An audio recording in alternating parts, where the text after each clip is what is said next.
Bueno, buenas tardes a todas y a todos. Estamos muy agradecidos a la cafetería por darnos este espacio que nos permita juntarnos, conversar sobre un tema que para nosotros como centro de estudio es muy importante, entre varios otros. En este caso, el 19 de diciembre se cumplen 100 años de la lamentable muerte, suicidio, de Luis Emilio Recabarren, todo conocido como el padre de la clase obrera chilena. Y este hombre dirigente sindical eh, nos reclama al día de hoy una, un momento por lo menos de análisis y discusión con respecto a cómo está la situación de la clase obrera chilena o de los trabajadores en general. Ya me parece a mí, y ese es un tema que con Juan Carlos podemos conversar, pero que ya me cuesta decirlo de la clase obrera chilena. O sea, ya de partida creo que no es lo mismo decir esa frase hace 10 años atrás, hace 20 años atrás y hoy día. Hay complejidades y hay dificultades que se vienen dando a medida que avanza este modelo neoliberal y que justamente, Juan Carlos Gómez Leighton, que es historiador y cientista político, lo hemos querido invitar a conversar sobre este producto, que es el folleto que ustedes tienen, pero también sobre la complejidad y conversar sobre los elementos que están configurando este momento eh, político, histórico, de cambios globales que se vienen dando con mucha fuerza.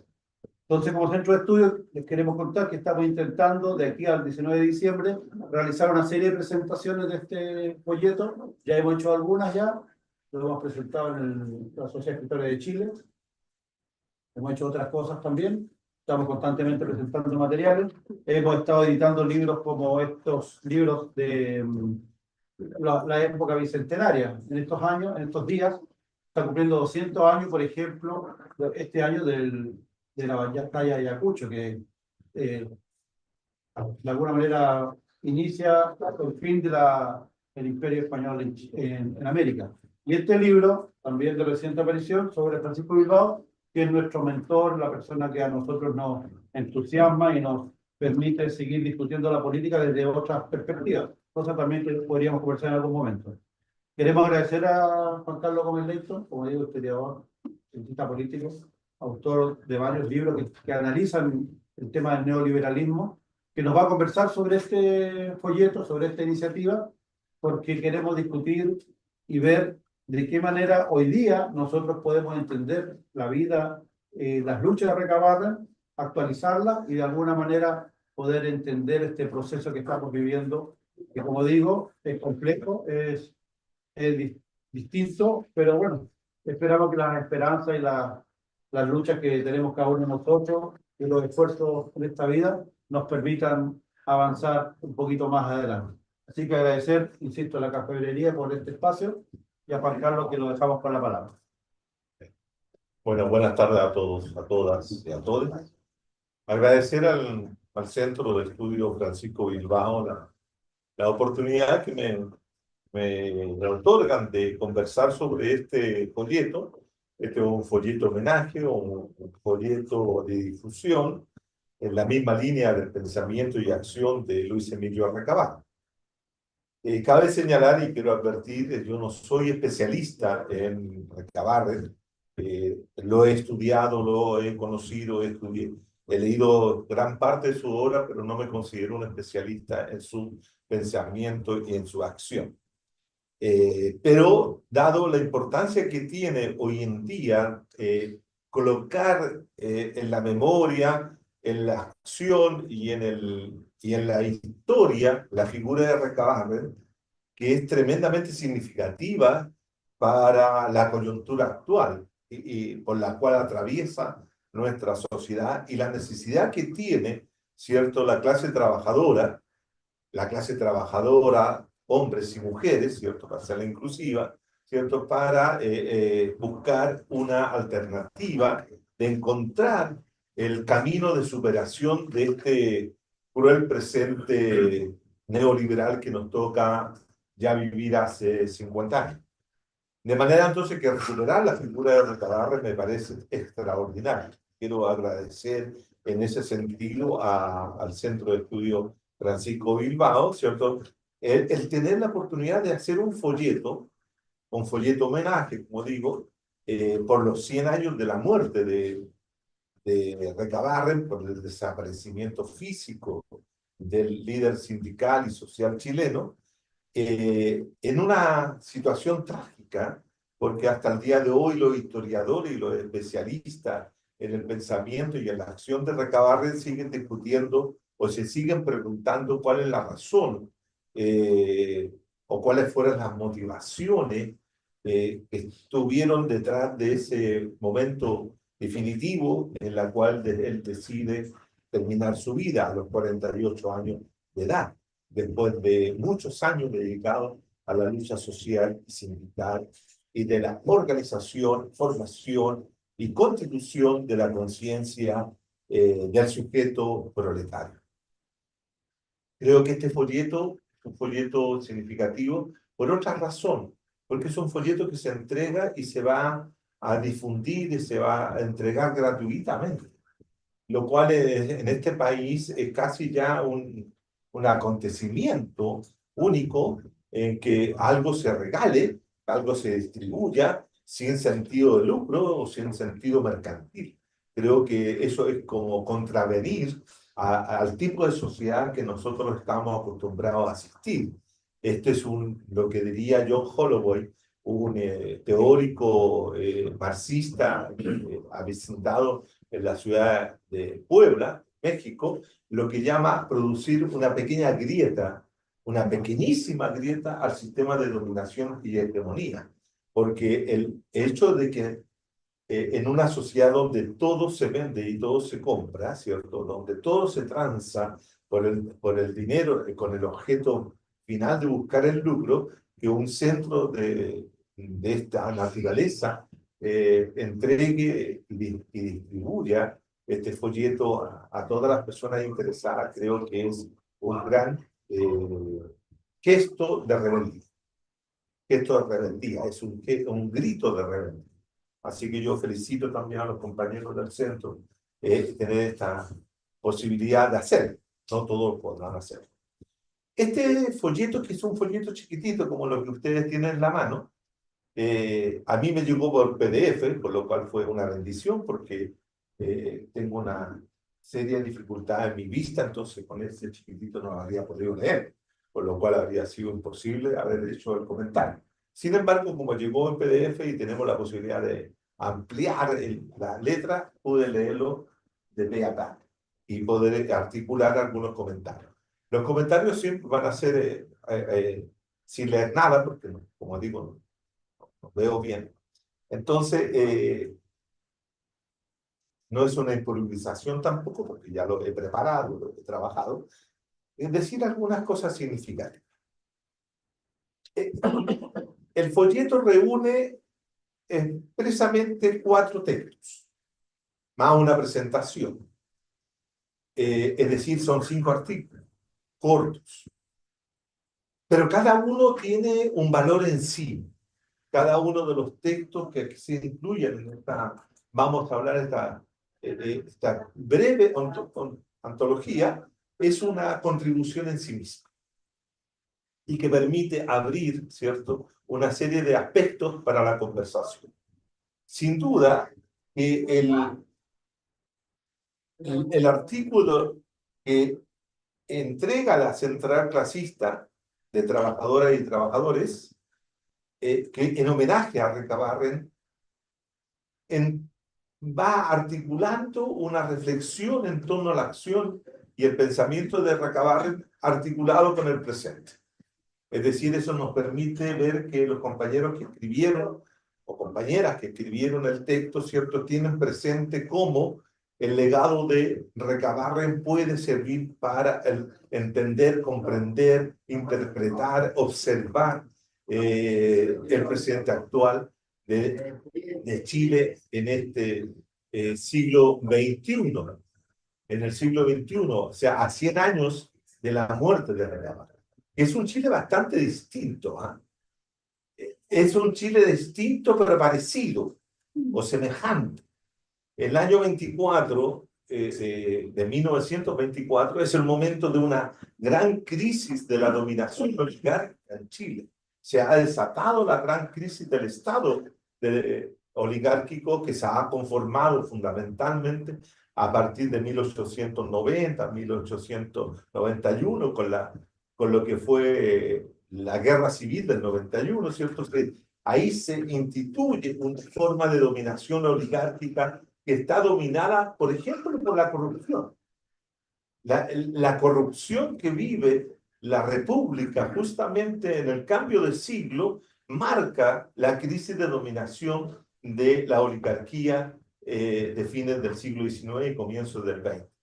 Y hoy día estamos asistiendo a una gran crisis también de la élite dominante chilena, donde los aparatos del Estado neoliberal están siendo carcomidos por este virus, por esta enfermedad que es la corrupción política, muy semejante a lo que era en ese momento en que se desata a partir de 1920 hasta 1932, toda la crisis de dominación oligárquica y la consecuente conformación de una nueva fase estatal de la dominación capitalista en Chile. Entonces, en ese sentido, la lectura de este primer texto nos va entregando pistas para entender no solo lo que ocurría al momento de la muerte de Recabarren, sino también lo que está ocurriendo hoy en día en la sociedad chilena, esta sociedad neoliberal, como yo le llamo. Yo le llamaba hasta hace un tiempo esta sociedad neoliberal triunfante, pero ahora ya le estoy cambiando el concepto y estoy hablando de la sociedad neoliberal decadente o en decadencia. Entonces hemos pasado de una situación a otra. Ese es el sentido del homenaje que le hace la central clasista y un elemento para cerrar con este primer artículo es simplemente el hecho de que ellos reivindican, ¿cierto?, como el sujeto del cambio histórico, el sujeto de que está llamado a ser agente del proceso de cambio, justamente a los trabajadores. Es un elemento que también va a coincidir con el pensamiento de Recabarren, como vamos a ver más adelante. El segundo artículo que contempla este folleto es un trabajo que está hecho por Jorge Sosa Egaña. Me llamó la atención los apellidos tan terriblemente aristocráticos. Lo busqué y no encontré mayores referencias de Jorge Sosa Egaña. Y él escribe, aporta a este trabajo una semblanza biográfica de Recabarren, escrita en 1952, es decir, 38 años o 28 años después de la muerte de Recabarren. No soy bueno para las matemáticas, pero del 24 al 52 son 28, creo.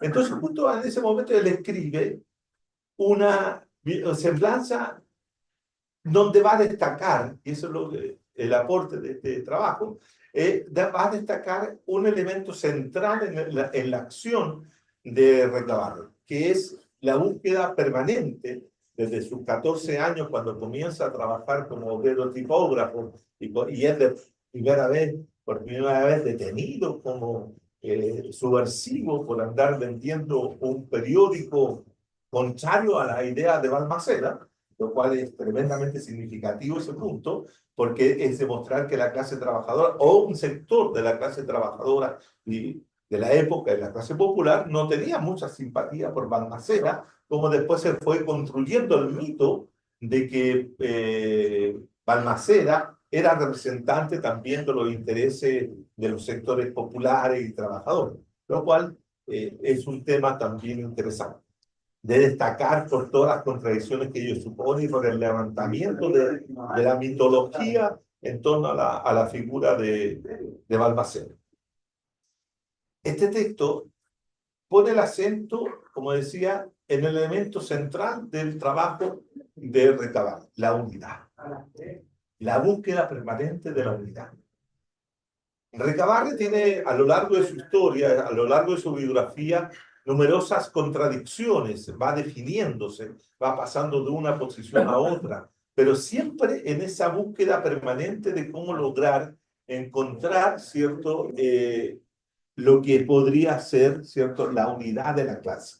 La unidad de la clase para que ésta pueda convertirse, ¿cierto?, en un contrapoder, ¿cierto?, para confrontar a la burguesía, para confrontar la oligarquía. Si la clase no es capaz de constituirse en un contrapoder, es imposible poder avanzar en la transformación, en los cambios que la sociedad capitalista requiere en ese momento y como incluso requiere hoy día. Uno de los elementos centrales no solamente es discutir la existencia o no de la clase obrera, ¿ah?, que es una cosa más particular, más específica, que tiene que ver con el desarrollo tecnológico, mecánico, industrial, etcétera, de una formación social dada. Pero la clase trabajadora sigue existiendo independientemente que sean obreros o no. Entonces, eso es otra condición. Y al mismo tiempo, la condición, ¿cierto?, de trabajadores asalariados, si no tienen una condición de unidad, y si está dominada por la fragmentación, como ocurre hoy día, es imposible avanzar a cualquier transformación o cambio, aunque sea pequeño, dentro de la sociedad. Entonces, Recabarren tenía muy claro eso, y incluso algunos historiadores y historiadoras han levantado la hipótesis de que Recabarren se suicida fundamentalmente por una frustración.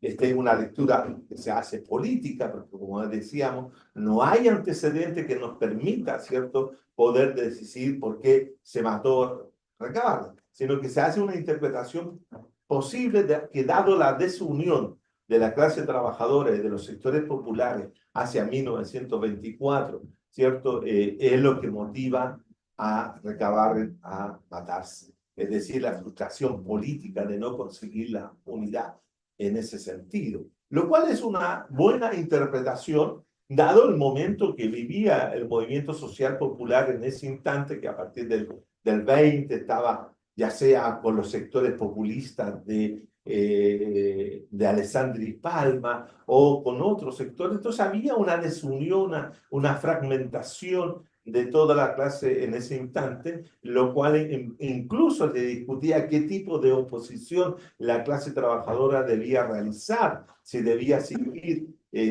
con las formas históricas que había desarrollado entre 1870, 1890 en adelante, que era las organizaciones de socorro mutuo, las mancomunales, las filarmónicas, las escuelas, etcétera, o cambiaba toda esa forma de construcción, ¿cierto?, de organización obrera que estaba implícitamente establecida hacia la resolución interna de los problemas de la clase. La sociedad de socorro mutuo es como yo, organización obrera, soluciono los problemas de la clase en forma solidaria y con independencia del resto de la sociedad, incluso del Estado, ¿no? Y había otra posición que también se estaba desarrollando en aquella época, en la que se puede decir con una frase de Gramsci, es decir, cuando la clase obrera, la clase trabajadora, las clases populares descubren la grandiosidad del Estado, pero no la descubren en el sentido represivo, sino en la capacidad que puede tener el Estado para ayudarlos a sobrevivir o resistir o contener todas las situaciones que les genera el capitalismo.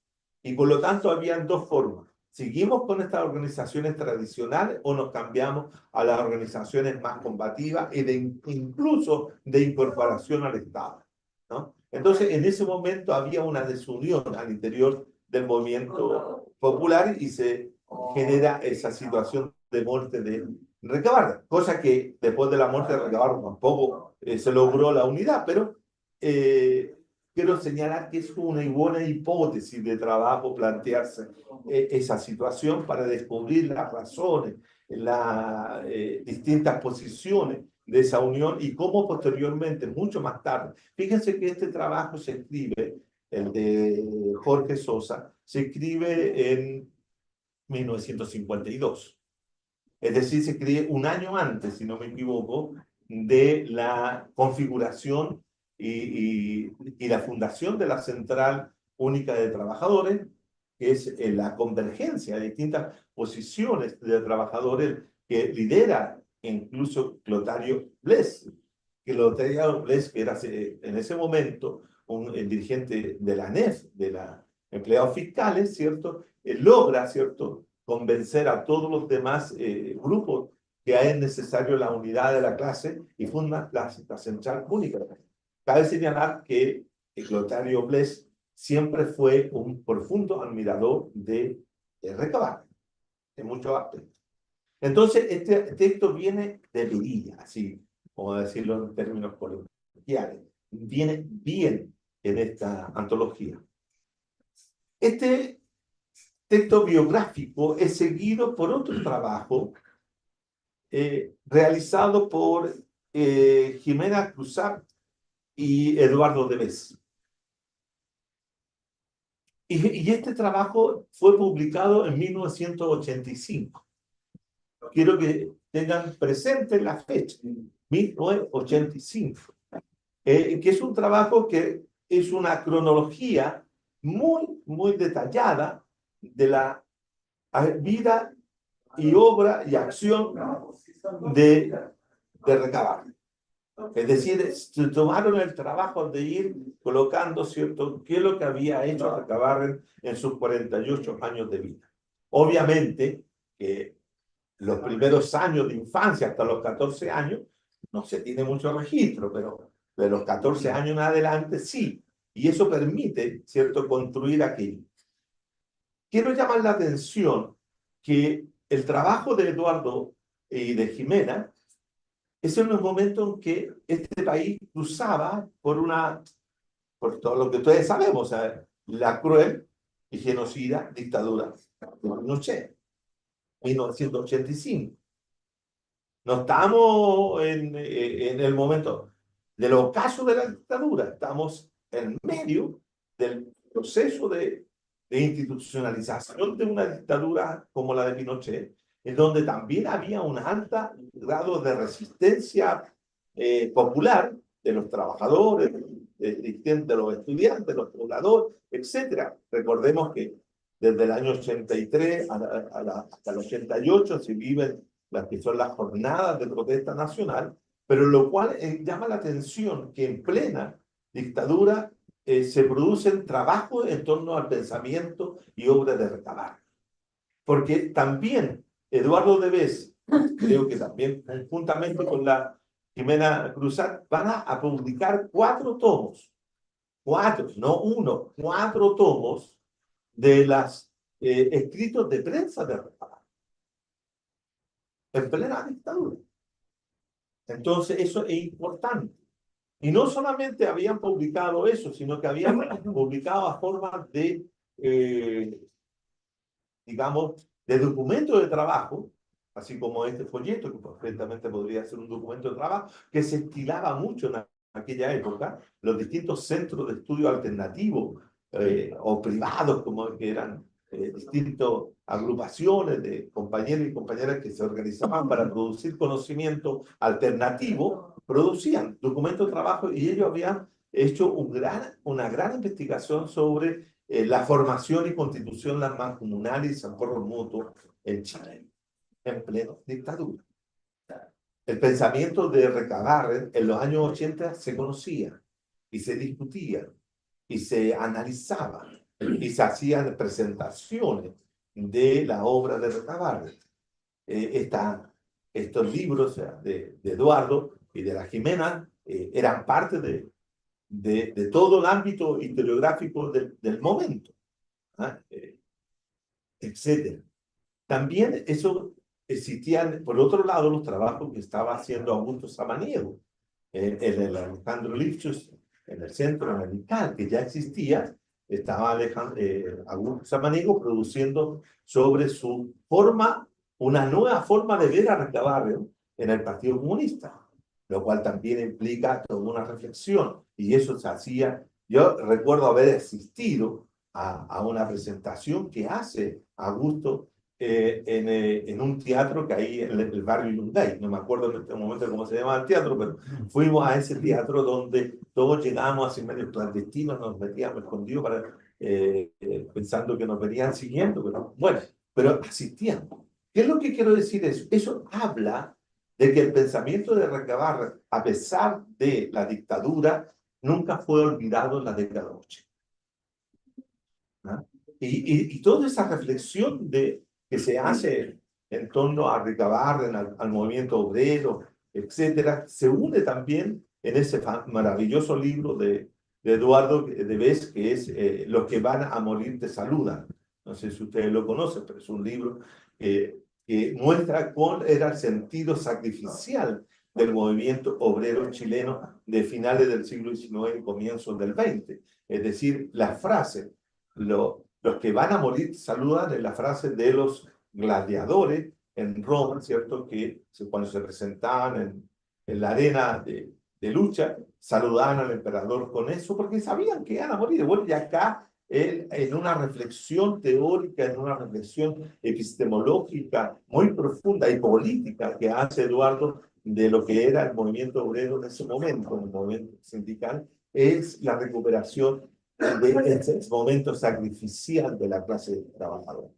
Y por lo tanto, yo tengo la impresión de que si no fuera porque este año es los 100 años de la muerte de Recabarren, hoy día estaría totalmente olvidado. Completamente olvidado.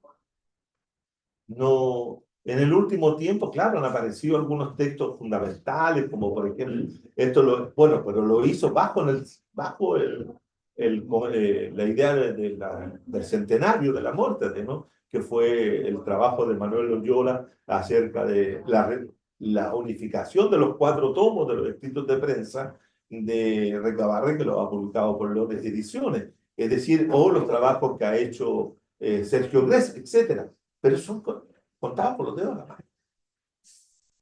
Si no fuera hoy día, por este hecho, no tendríamos presencia de Recabarren. Y es bueno porque así se recupera la figura de un hombre que entregó tanto a la clase de trabajo. Y por eso creo que la cronología es importante. Y aquí entramos, el tercer texto, entramos en una línea totalmente distinta. Y este es un folleto que tiene esa... nos vamos por una cosa bien simple. Partimos con el asunto de la biografía, la cronología, y entramos de lleno al pensamiento complejo. Entramos de lleno al pensamiento profundo, al pensamiento erudito, al pensamiento que busca complejizar las cosas, al pensamiento que busca responder más bien una pregunta, que es la que el artículo que entrega y aporta a este texto el profesor recientemente fallecido, es yo diría, uno de los pocos marxistas genuinos chilenos que quedaba, que es Osvaldo Fernández Díaz, si no me equivoco, sí, Díaz. Osvaldo Fernández es un filósofo que falleció hace un par de semanas atrás en Valparaíso, era profesor de la Universidad de Valparaíso y fue uno de los primeros chilenos marxistas que leyó a Gramsci y fue el que publicó justo en el año 73, si no me equivoco, un librito chiquitito que era Maquiavelo a Lenin, si no me equivoco, y que fue gran parte de ese libro destruido en las prensas de Quimantú, y se logró mantener algunos y tenemos el placer de tenerlo hasta el día de hoy, como Hueso Santo, que es un tesoro bibliográfico. Y don Osvaldo escribe este texto, quiero dar,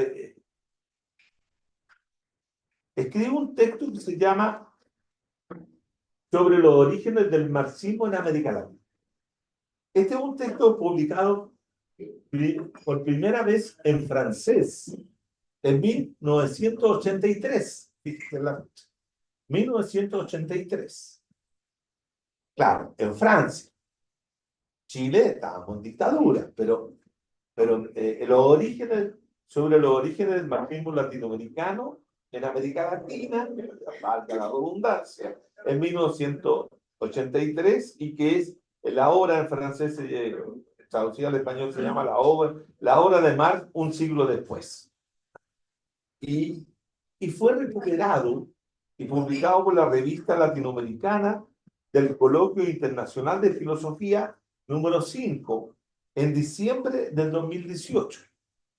Es decir, este es una recuperación también y colocado, ¿cierto?, un texto en un folleto de divulgación popular. Esto es lo interesante de este texto, que lo coloca y lo da a conocer a mucha gente que no va a ser la élite de filósofos que se aglutina en torno a este centro de la Universidad de Valparaíso, sino que ojalá que llegue a mucha gente, a estudiantes, a jóvenes, etcétera, porque así se va a dar a conocer un texto póstumo, o no tan póstumo, pero conocerlo después de muerto a don Osvaldo. ¿Qué es lo importante de este texto? Este texto es importante porque se hace la pregunta, se hace una pregunta filosófica, teórica, epistemológica, metodológica. Se pregunta ¿cuándo surge el marxismo latinoamericano? ¿Cuándo surge el marxismo latinoamericano? Y no cuándo se difunde el marxismo latinoamericano. Para poder responder esa pregunta, ¿cuándo surge? Tiene que preguntarse cómo llega el marxismo a América Latina y cuándo comienzan a circular los primeros textos de Carlos Marx en América. Y bueno, y la respuesta que entrega don Osvaldo acá es que indudablemente que las gran olas migratorias europeas que comienzan a llegar a América Latina como consecuencia de el 48, la guerra de 1871 y otras crisis semejantes o situaciones de vividas en Europa traen oleadas de activistas y hacia América Latina, especialmente hacia Argentina, hacia Buenos Aires, hacia Río de Janeiro, ¿cierto? O si no por el norte, hacia México y otros lugares, hacia Cuba, ¿cierto? Y comienza a difundirse el pensamiento marxista. Se comienzan a conocer algunos escritos de Marx. Indudablemente que ustedes saben que hay toda una discusión, no sé si sabrán, pero hay toda una discusión con respecto al qué pensaba Carlos Marx en relación a América Latina. Entonces, don Osvaldo se hace cargo de esa pregunta y hay una serie de discusiones que Carlito era medio colonialista y como buen europeo en ese sentido. Bueno, no podía ser de otra manera, era un hombre de su tiempo también. Tenía ciertas distorsiones acerca de lo que era la historia de América. La tenía su gran maestro que era Hegel y no la debía tener él. Entonces, bueno, pero esa es una discusión que yo diría marginal, que no tiene importancia, pero sí tiene algunas cosas.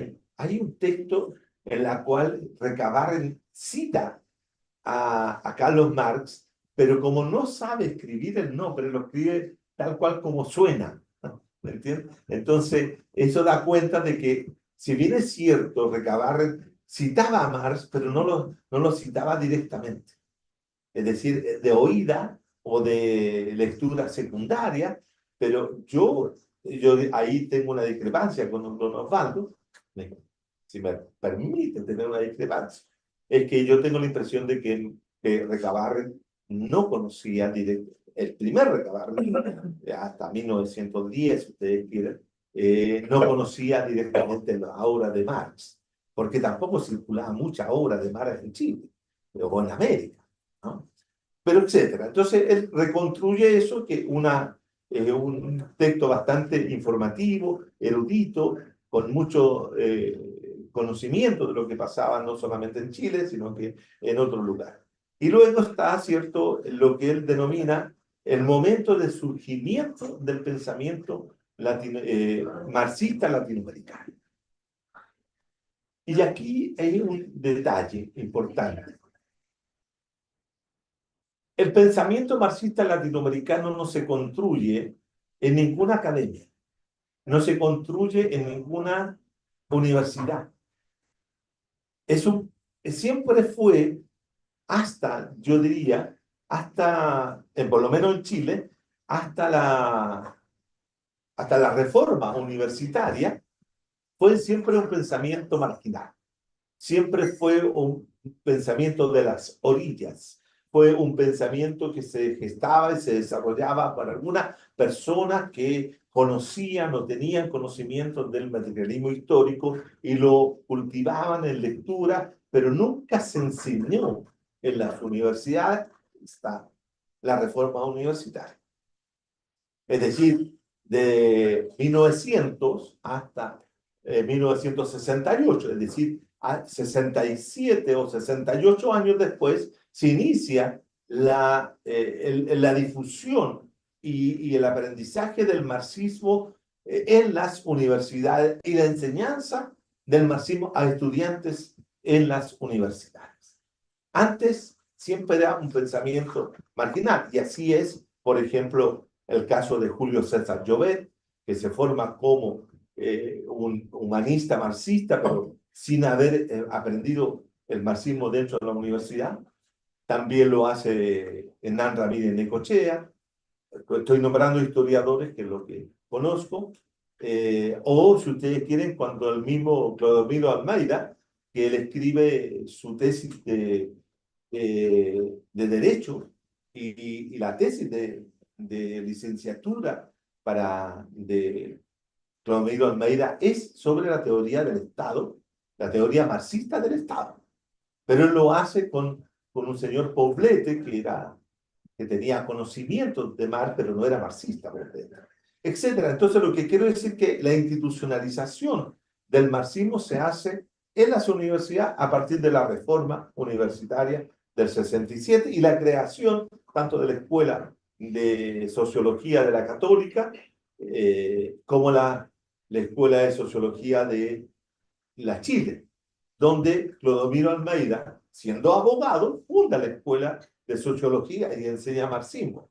Y el primero en enseñar marxismo en la Universidad Católica es Tomás Julián, que viene llegando de Bélgica en el 64, 65, y él viene con toda la enseñanza del marxismo altuseriano, y lo que enseña, fíjese usted, lo que enseña Julián en la Escuela de Sociología de la Católica es el pensamiento de Althusser a través de la Martha Harnecker, que es el concepto elemental del materialismo histórico, que todos nosotros alguna vez, si somos marxistas o no, lo habremos conocido.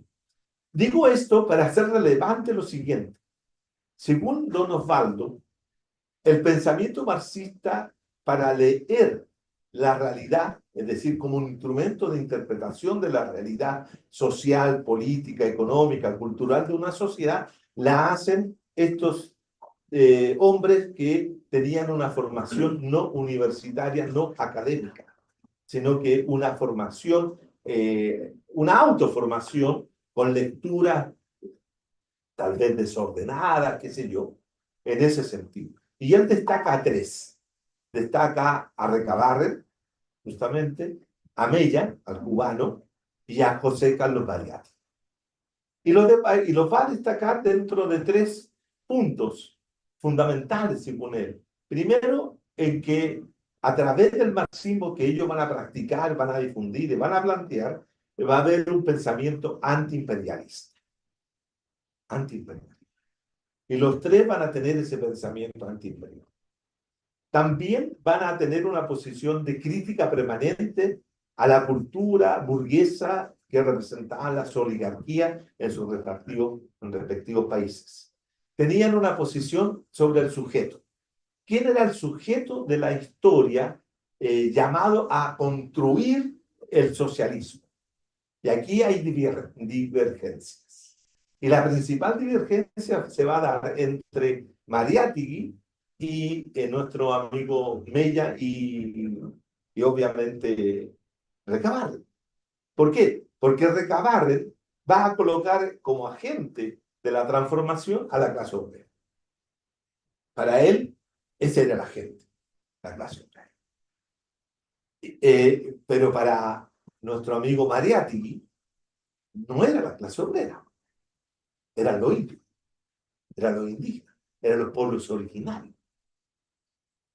Y ahí hay una diferencia en la forma como se va a construir el marxismo, ya sea en Chile, ya sea con Justo en Argentina o con Mella en Cuba, que sí tienen una concepción, claro, era difícil que Mella pudiera reivindicar a los indígenas en Cuba, porque los indígenas originarios cubanos habían desaparecido, habían sido exterminados, comillas, exterminados por los españoles. Entonces, lo que sí podría haber planteado que la reivindicación, la construcción del socialismo era perfectamente una alianza entre los sectores trabajadores cubanos y los negros esclavos cubanos. Eso habría sido distinto, pero no, lo hace a la más estilo marxista occidental, que era la clase trabajadora. Lo mismo lo hace Recabarren. Recabarren nunca tiene algún pasaje dedicado a los indígenas chilenos, ausente, pero Mariátegui sí, y por eso Mariátegui es tan importante para la reivindicación de algunos grupos que se desarrollan en Perú en la década de los 60, especialmente Sendero Luminoso, ¿no? Con todas sus consecuencias buenas y malas. Entonces, este texto de don Osvaldo yo diría que es muy, muy interesante, y yo lo recomiendo que usted lo lea, porque entrega pista, entrega incluso hipótesis para ser trabajada, analizada, hacer investigaciones a partir de este texto. Este es un texto preliminar, es un texto que tal vez don Osvaldo después nos siguió trabajando, no soy especialista en la obra de don Osvaldo, pero creo que es un texto tremendamente significativo. Y finalmente el folleto termina con un documento, diría yo, un documento histórico, un ícono del pensamiento de Recabarren, que es Ricos y Pobres, que es el texto, el folleto que elabora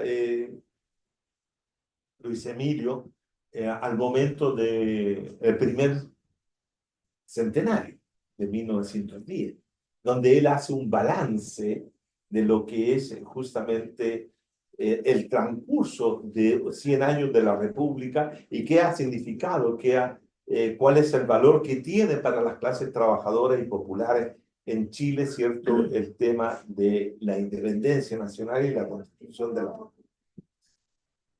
Yo me llevé sorpresa cuando llego a este texto. ¿Por qué? Porque yo lo comienzo a leer y lo primero que me dije yo, este no es el texto el balance de rico y pobre de Recabarren. Entonces, yo tenía y tengo un trabajo que se publicó en 1971, que lo publicó Hernán Godoy, que se llama Estructura Social de Chile. El libro de Estructura Social de Chile, de este sociólogo ya desaparecido también, don Hernán, es una serie de textos de diferentes pensadores chilenos que van mostrando cuál era la situación de la República a lo largo de esos años, ¿no? Y tiene en el arco temporal de 1890 al 2000, no, al 1920, tiene el trabajo de Recabarren como otro, como también Valdés Canje, etc. Y yo veo reviso y me encuentro que era radicalmente distinto a el que está publicado en el folleto. Y tenía otra entrada, tenía otra configuración y también era corto, era breve. Entonces, ¿qué pasa aquí? Entonces me fui a mi biblioteca, busqué la obra escogida de Recabarren, el tomo 1, que fue publicado por Julio César Llobet, Jorge Barría y Luis Vitale, en el año 1965, que prometía hacer una obra completa, pero finalmente terminó siendo un solo tomo. Y ahí, en ese tomo, está el folleto completo. Es decir, están las 48 páginas, que es el balance que hace Recabarren en ese sentido, de la situación de la clase trabajadora. Claro, y creo que habría sido, tal vez los editores tendrán razones de por qué no lo incorporaron completo, pero se entiende mejor si hubiese sido todo el texto de Recabarren y no el resumen final, donde él trata de sintetizar lo que él considera que la clase trabajadora no ha tenido ningún progreso, no ha tenido ningún beneficio producto de la red. Pero ¿qué es lo que quiero decir? Que si hubiesen puesto todo el texto, se habría visto cómo la construcción, cómo Recabarren ya en 1910, ya más maduro, una persona que ya está pensando, y él dice claramente, esta es una reflexión de 25 años de observación, de mirar, de ver cómo ha evolucionado la República. 25 años. Es decir, el tipo está en un momento de madurez intelectual. ¿Ah? Entonces, y de madurez intelectual, pero también de incorporación de una forma de ver el mundo. Y esa forma de ver el mundo confirma el texto de lo dicho por don Osvaldo con respecto a que Recabarren, después de 1910, como también Mariátegui, como también Mella, van a aplicar el marxismo. Ya no lo van a repetir. ¿Sí? No lo van a citar así como ya más de ciertas cosas, sino cómo ellos ya están pensando y reflexionando la vida material de la sociedad chilena en términos marxistas. Yo creo que esa es la principal contribución metodológica del texto completo y no cercenado, porque, claro, en Godoy separa cómo lo hace Recabarren. Recabarren hace una descripción clase por clase. La clase burguesa, lo que hizo y lo que ha logrado y lo que ha obtenido a lo largo de estos 100 años de primer centenario, y luego, ¿cierto?, lo que ha la emergencia de las clases medias, de las capas medias y de la situación de los trabajadores y del proletariado. Eso es una construcción sociológica, materialista e histórica que es fundamental para entender cómo Recabarren está incorporando todo el pensamiento marxista y lo está devolviendo en un análisis concreto de una realidad. Yo creo que habría quedado mejor todo el texto. Claro, habría sido más grande. Pero, bueno, las decisiones de los editores son las decisiones de ellos. Pero yo, como comentarista, hago la crítica que habría sido mejor. Y finalizo este comentario diciendo que me habría gustado que, aparte del texto completo, se hubiese incorporado un texto de Recabarren que es relativamente desconocido. Desconocido, ¿por qué?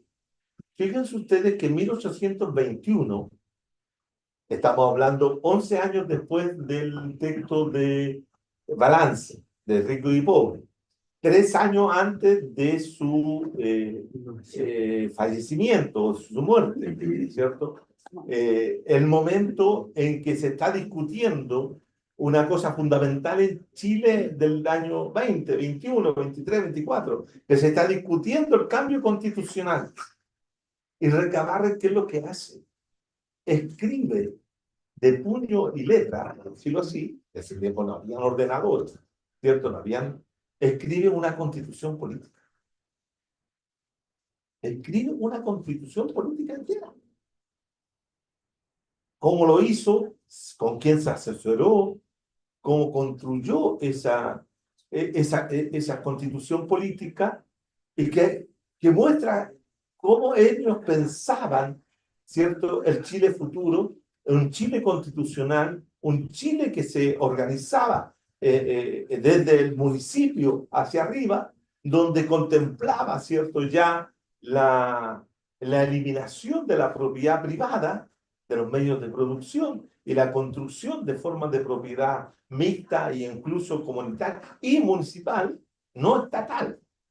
No habla nunca de propiedad estatal, lo cual es un avance para la época, porque en el momento se está construyendo el socialismo en la Rusia soviética y se está construyendo y se va a construir a partir de un poderoso Estado que controla toda la propiedad. Y él dice, no, la propiedad tiene que ser comunal, municipal, desde abajo. Entonces habría sido, y creo que sería importante, porque no son muchas páginas, incorporarlo. Porque la discusión constitucional en este país no se ha terminado, está suspendida, está momentáneamente suspendida, pero que habrá que volver. Y ahí yo tengo ese texto, está producido o está editado en un libro que publicó hace muchos años atrás Julio Hayes, un historiador de la época parlamentaria, y en el tomo 2 tiene justamente, en el tomo 1 de la época parlamentaria tiene un anexo y tiene el anexo de la Constitución Política escrita por Recabarren y publicada en Antofagasta en 1921. Y creo que Miguel Silva hizo es un editor también semi-marginal, no clandestino, pero marginal, en estas líderes de la imprenta, ¿cierto? Que también sacó un folletito chiquitito sobre esta constitución y se conoce muy poco. Y creo que habría sido un gran aporte haberlo incorporado y creo que para futuras ediciones tal vez sea importante hacerlo. Quiero felicitar, con esto cierro, quiero felicitar al Centro de Estudio por esta valioso proyecto que ojalá llegue a mucha gente joven, a muchos trabajadores, a muchos pobladores, que se disfruten. Gracias a todos por escuchar.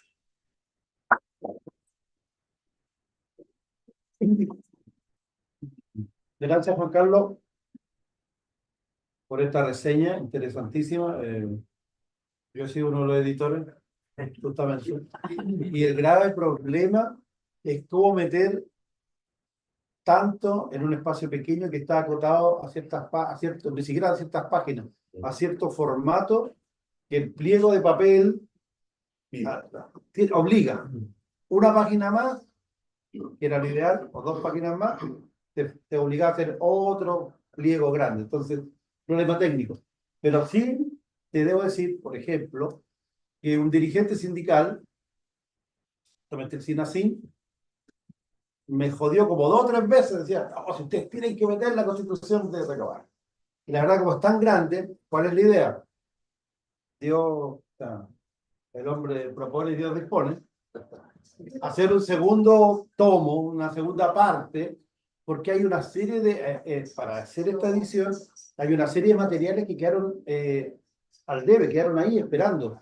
Hay un trabajo muy bueno de este editor de la USACH, compañero de Ariadna Editores, Loyola, que tiene un trabajo de Recabarren y la felicidad. Todo un trabajo sobre la felicidad en Recabarren. Porque hay que entender que Recabarren, la última parte de su vida fue marxista. Yo no creo que haya sido marxista según los años 60, 40. No lo logró.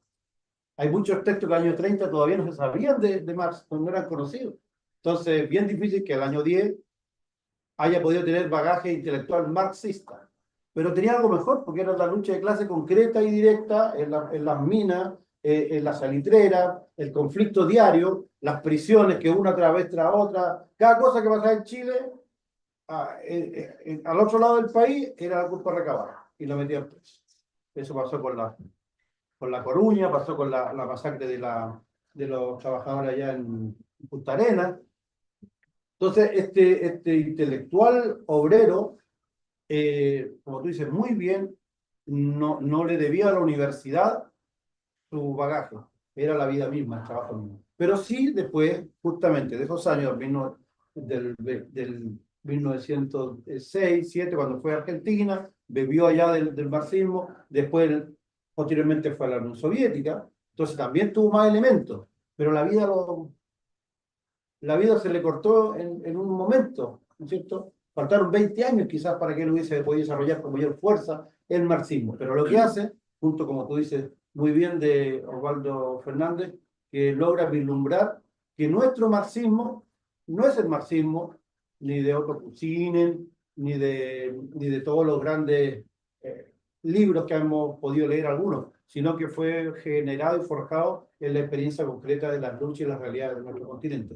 Cosa muy interesante. Por lo tanto, te agradezco la oportunidad que hemos tenido. Yo por lo menos he anotado varios elementos acá, porque, como tú dices, el proyecto constitucional hay que ponerlo en este trabajo, el que venga.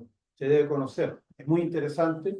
Y como tú dices, el tema de la comunidad, el tema de la comuna como tal. No sé si la comunidad es el concepto andino, no, creo que es la comuna como tal, pero es muy importante para él. Cómo los trabajadores, la clase obrera, el pueblo en general puede administrar su vida a través de la acción comunitaria, cosa que también ha tomado muy bien el historiador, ¿no es cierto?, Gabriel Salazar, como un elemento muy importante, que no lo hemos podido desarrollar, no se ha podido desarrollar verdaderamente, porque sería un avance para nosotros el vislumbrar otro tipo de instalación de un socialismo que no sea la soviética, que no sea la francesa, que no sea a la china, sino que tenga que ver con nuestras propias idiosincrasias, que tiene que ver con las antiguas ciudades castellanas, porque esto no es de ahora, tiene 500 años. Cómo se administraban los pueblos, habla muy bien Gabriel Salazar, los pueblos, en una administración que el rey estaba tan lejos, entonces tenía que ver cómo se movían los españoles en nuestro continente.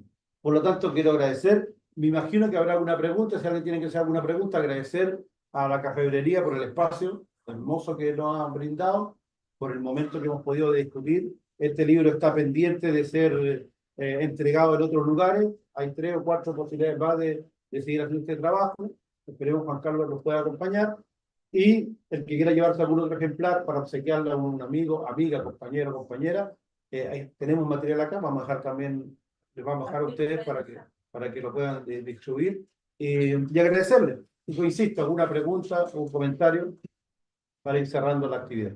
Muchas gracias.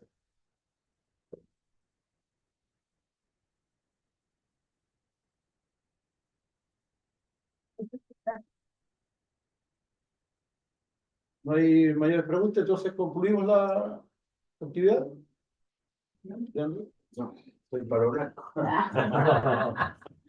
Eh, Bueno, yo también soy del Centro de Estudio Francisco Bilbao y soy de la Central Clásico. Presido una federación de trabajadores. Solamente comentar algunos aspectos o ratificar algunos aspectos que decía Juan Carlos. Nosotros en este folleto, además hicimos un esfuerzo de invitar a varias organizaciones sindicales a que nos acompañaran a folleto. Pedimos escritos. No, no, qué bueno la idea, ¿no? Pero no nos llegó ninguno. Entonces, ¿qué quiero reflejar con esto? Que es cierto que en el movimiento sindical actual, el que concreto, ¿cierto? Que además es muy bien, fragmentado, dice, no nos vamos a pelear entre nosotros mismos, pero es así.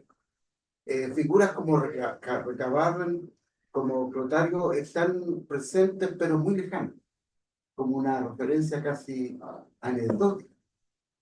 pero no hay capacidad de reflexionar sobre recabar, de traerlo, de qué nos sirve en este momento, porque al final nosotros podemos hablar de historia y todo, y bien, súper importante.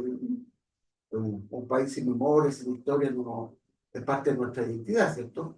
Pero es una identidad que tiene que recrearse en el actual momento, porque si no pasa a ser como un oficio, un recuerdo, digamos, que también es importante, no digo que no lo sea. Pero recogiendo ese espíritu, también el espíritu de Francisco Bilbao, que tampoco es conocido, reconocer, es que necesitamos hoy día reconstruir, y con esto que no sé breve, una nueva identidad popular. Nueva no en el sentido partir de cero, o recrearla, no sé la palabra concreta, que pueda poder darnos sentido de comunidad a los pueblos que queremos cambio, porque la fragmentación, el individualismo, el egoísmo, el hedonismo, ¿cierto? La nueva tecnología, todo nos apunta a que seamos casi asociales, ¿cierto? Vivimos entre nosotros, bueno, el papel de la nueva tecnología yo creo que ha sido brutal en este sentido. Entonces necesitamos recuperar comunidad, y nosotros apostamos que esa comunidad tiene que basarse en nuestra historia de lucha también, ¿no? En la nueva historia de lucha. Y para eso necesitamos recuperar a Recabar, a Teresa Flores, al Rotario, al movimiento sindical chileno, por un lado, y también necesitamos traer a los movimientos sociales que han luchado en este país, ¿cierto?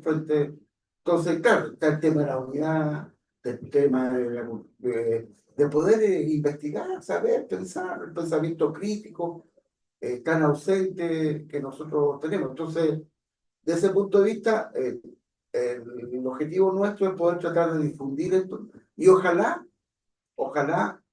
derrotar, no sé, o pelear a estas corrientes que están en el actual movimiento sindical chileno muy debilitado, que ya no hablan de trabajadores, hablan de colaboradores, que ya son casi cajas de beneficio para el trabajador, no de lucha, ¿cierto? Y Recabar nos trae una cuestión súper importante, con el sentimiento, la importancia que tiene la política, la importancia que tiene el proyecto social.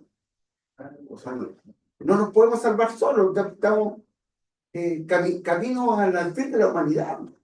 Esa es la realidad, no sé, 20, 50 años más, 100 años, no digo que sea mañana, y no nos podemos salvar solos. Entonces, los trabajadores, y bueno, el pueblo en general, tiene que pensar en la sociedad, ¿no? Tiene que pensar en la política, tiene que pensar cómo nos organizamos. No nos podemos estar en esta competencia atroz y vivimos nuestros trabajos, ¿no? Donde cada uno se caiga al otro, porque esa es la realidad. Cada uno corre a lo que dice el patrón y donde el miedo no, de perder la pega, de perder nuestro ingreso, que nos acomota, digamos, o pagar las deudas. Entonces, bueno, eso quería yo ratificar esta idea, que ojalá ustedes también nos ayuden a difundir esto de una manera crítica, obviamente. Hay tantas preguntas, no sé. ¿Existe clase obrera hoy día? Yo creo que sí, pero es una discusión. ¿Es la mayoritaria? ¿Cómo podemos, qué pasa con la robótica? ¿Cierto? ¿Cómo lo están reemplazando? Bueno, yo trabajo con... Me alargo mucho. Y yo trabajo en una empresa que hace... Y ya está tecnologizado. Yo trabajo en un computador, digamos. Estoy con teletrabajo. Entro a trabajar a las 4 de la mañana. Y termino como a las 2, cuando pueda. Y claro, lo tecnológico antes era mi ayudante. Yo trabajaba y me ayudaba. Ahora yo soy el ayudante del... Y obviamente de los 140 trabajadores vemos ahora 50. Y cada vez... Entonces, hay desafíos de ese tipo que hay que pensar. El sindicalismo chileno no da el ancho para la nueva realidad. Tenemos trabajadores, yo le llamo zapatillas con clavo, que lo único que están pensando es cambiarse de pega, y ya no viven ya no hace incluso sentido las 8 horas, que a mí me hace sentido. 8 horas, que es lo que nosotros reivindicamos, cuando también hay gente sindical ¿visto? 8 horas de trabajo por 8 horas de descanso y 8 horas de ocio.